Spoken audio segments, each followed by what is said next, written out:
And there you see the same bloodline extending back thousands and thousands of years.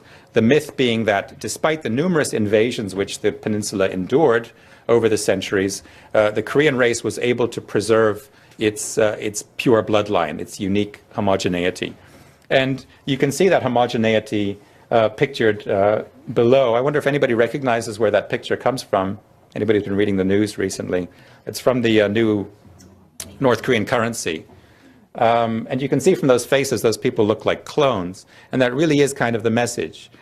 Because, according to the North Korean regime, the unique strength and unity of North Korea derives from the homogeneity of the Korean race.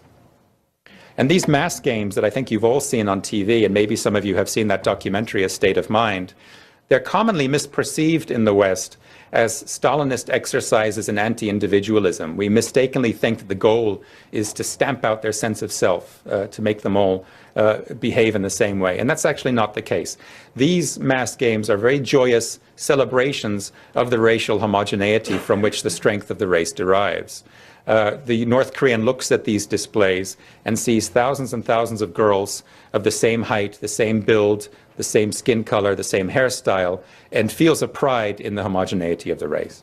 The logic is a little bit funny for us, you know, to think that because a race is homogeneous, it's uniquely pure. And this is kind of the logic. Because Koreans are all alike, they are much kinder to each other than people in more heterogeneous nations.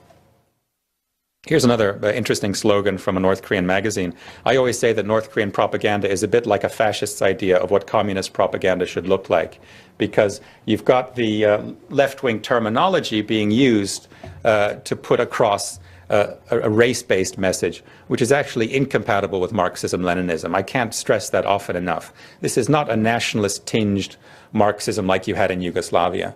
This is a way of looking at the world in almost exclusively racial categories, and nothing could be further removed than Marx's basic idea of workers of the world unite.